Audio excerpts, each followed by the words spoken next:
একসময়ের জনপ্রিয় চলচ্চিত্র অভিনেতা ইলিয়াস কোবরাকে এখন আর সিনেমার পর্দায় দেখা যায় না।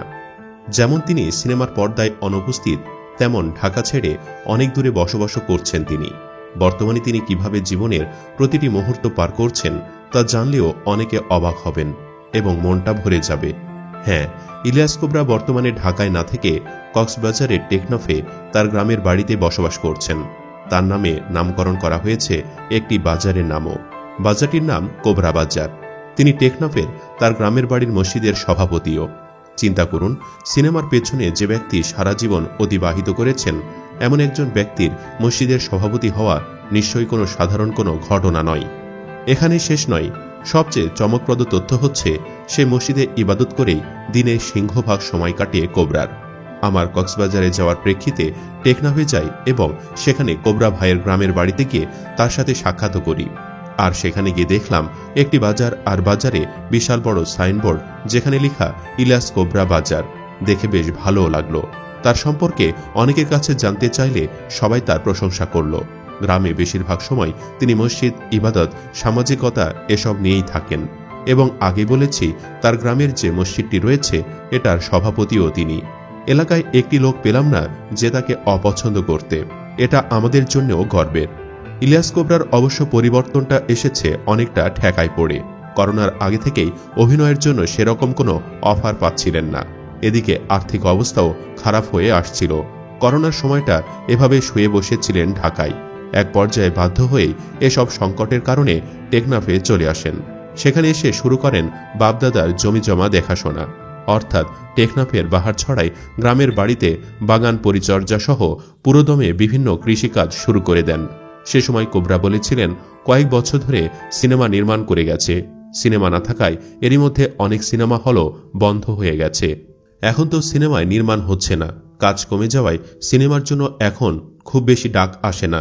তার মধ্যে করোনার কারণে পুরো এক বছর সিনেমার কাজ নেই। তাই অনেকটা বাধ্য হয়ে বাহারছড়ায় পেঁপের বাগান পরিচর্যা করছি, বলতে পারেন কৃষিকাজ করছি। অভিনয়ে নিয়মিত হওয়ার পরিকল্পনা জানিয়ে ইলিয়াস কোবরা সে সময় বলেন, সিনেমার পরিবেশ স্বাভাবিক হলে এবং আমি যেমন কাজে অভ্যস্ত সে ধরনের কাজের প্রস্তাব পেলে কাজে ফিরব। তবে আল্লাহ তাকে কবুল করেছেন বলেই আর সিনেমায় ফেরা হয়নি। কৃষিকাজে বরকত আসতে শুরু করে। এভাবে গ্রামের মানুষের সাথে মিশতে মিশতে মসজিদেও যাওয়া শুরু করেন। এক পর্যায়ে ইবাদত আর সামাজিক কাজের মধ্যে আনন্দ খুঁজে পান। এক পর্যায়ে বনে যান পুরোদস্তর মুসল্লি। এভাবে সময়টা তার ভালোই যাচ্ছিল। কিন্তু স্থানীয় রাজনীতিবিদরা মনে করতে থাকেন কোবরার এই পরিবর্তনের পেছনে অন্য কোনো মতলব আছে। লীগের রাজনীতিবিদরা মনে করতে থাকে কোবরা হয়তো রাজনীতি করবেন। কোবরার জনপ্রিয়তায় শঙ্কিত হয়ে তাকে মেজর সিনহা হত্যা মামলায় ঢুকিয়ে দেওয়া হয়। 2021 সালের দিকে কক্সবাজারের পুলিশ সুপার APM মাসুদ হোসেনকে 8 জনের ব্যাংক হিসাব 30 দিনের জন্য স্থগিত করে দেশের আর্থিক গোয়েন্দা ইউনিট BFAEEU। তবে ওই 8 জনের সকলে মেজর সিনহা হত্যা মামলার সাথে প্রত্যক্ষ ও পরোক্ষভাবে জড়িত বা আসামিদের সাথে সম্পৃক্ত। কিন্তু চলচ্চিত্রের খলনায়ক ইলিয়াস কোবরার নাম এ তালিকায় থাকায় তার দিকে ওঠা সন্দেহের তীর আরও তীব্র হয়। যদিও তিনি একাধিক গণমাধ্যমকে তার বিরুদ্ধে ওঠা অভিযোগকে ভিত্তিহীন, কাল্পনিক বলে দাবি করেছিলেন। এছাড়া চিঠিতে প্রত্যেকের নামের পাশে জন্ম তারিখ ও জাতীয় পরিচয়পত্র নম্বর উল্লেখ করা ছিল। একই সঙ্গে চিঠি ইস্যু করার দিন থেকে 3 দিনের মধ্যে স্থগিত করা হিসাবগুলোর নাম, নম্বর, স্থিতি ও এ সংক্রান্ত তথ্যাদি পাঠাতে বলা হয়েছিল।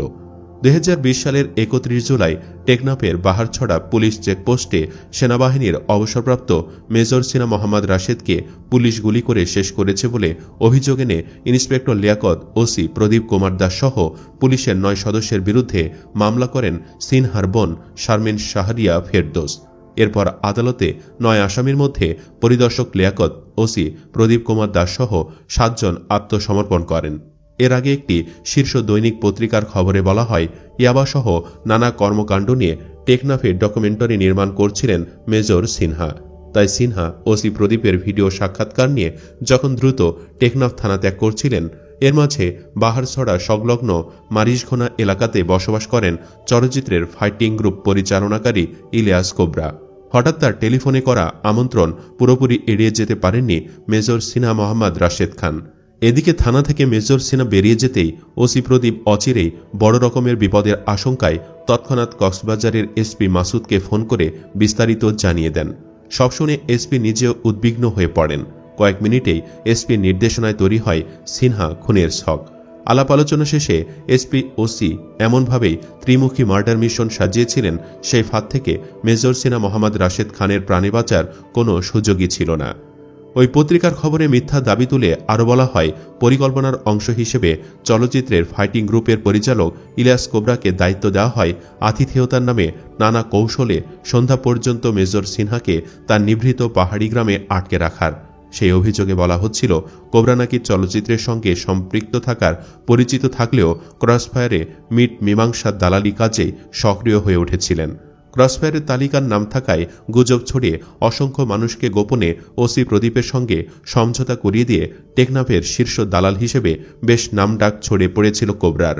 অন্যদিকে দালালির কমিশন হিসেবে ইলিয়াস কোবরাকেও মাথাপিছু 1 লাখ থেকে 5 লাখ টাকা পাইয়ে দিয়েছেন প্রদীপ।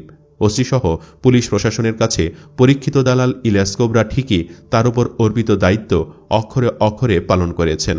মারিশখনায় নিজের বাগানবাড়ি ঘুরিয়ে ফিরিয়ে দেখানোর নামে ইলিয়াস কোবরা সেদিন বিকাল 4:30 থেকে রাত 8টা পর্যন্ত নির্জন পাহাড়ে নিজ হেফাজতে রেখেছিলেন মেজর সিনহাকে। এ সময়ের মধ্যে মেজরের অবস্থান, কতক্ষণ পর কোন রাস্তায় কোথায় যাবেন সেসব তথ্য জানিয়ে ইলিয়াস কোবরা ওসি প্রদীপকে 9টি SMS পাঠান বলে খবরে উল্লেখ করা হয়। যদিও এসব তথ্যের পুরোটাই ভুয়া প্রমাণিত হয়েছে। বাগানবাড়ি দেখানো দূরে থাক, কখনো সিনহার সাথে কোবরার দেখা পর্যন্ত হয়নি। এ সময় ইলিয়াস কোবরা টেকনাফের নোয়াখালিয়াপাড়ায় তার কোনো বাগানবাড়ি নেই বলেও দাবি করেন এবং মানহানি ও অপপ্রচারের অভিযোগে তিনি একটি জাতীয় পত্রিকা ও রিপোর্টারের বিরুদ্ধে মামলার প্রস্তুতি নিচ্ছেন বলে জানান। ইলিয়াস কোবরা আশঙ্কা প্রকাশ করে বলেন, তার এলাকার একটি মসজিদ সংক্রান্ত বিরোধকে কেন্দ্র করে কিছু মানুষ তার বিরুদ্ধে ষড়যন্ত্র করতে পারে। নিজের শত্রু সম্পর্কে জানতে চাইলে কোবরা আরও বলেন, আমি গ্রামে স্কুল মাদ্রাসা করেছি, মসজিদ চালাই এবং সামাজিক কাজ করি। অনেক নেতৃবৃন্দ মনে করেছে আমি ইলেকশন করব বা রাজনীতি করব, এজন্য আমার পেছনে লাগিয়ে দিয়েছে বলে আমার কাছে মনে হয়। শত্রু তো অবশ্যই আছে এলাকায়, যেমন গত 2-3 মাস আগে এলাকায় মসজিদের একটা জায়গা খেয়ে ফেলেছিল অপরাধীরা, তার জন্য মামলা করেছি। পুলিশ তাকে অ্যারেস্ট করেছে এবং জেল খেটেছে। এমন কিছু শত্রু থাকতে পারে।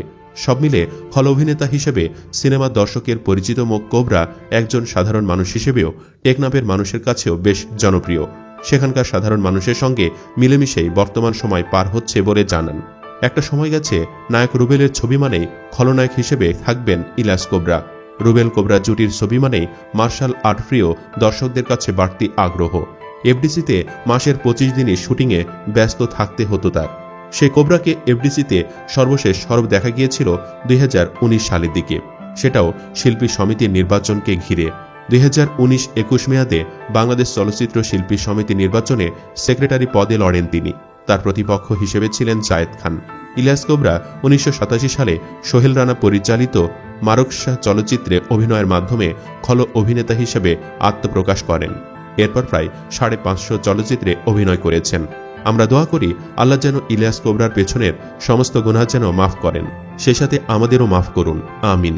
চাইলে আপনিও কমেন্ট বক্সে আমিন লিখতে পারেন। ভিডিও ভালো লাগলে লাইক দিন এবং শেয়ার করুন, আর অবশ্যই চ্যানেলটি সাবস্ক্রাইব করুন। ধন্যবাদ।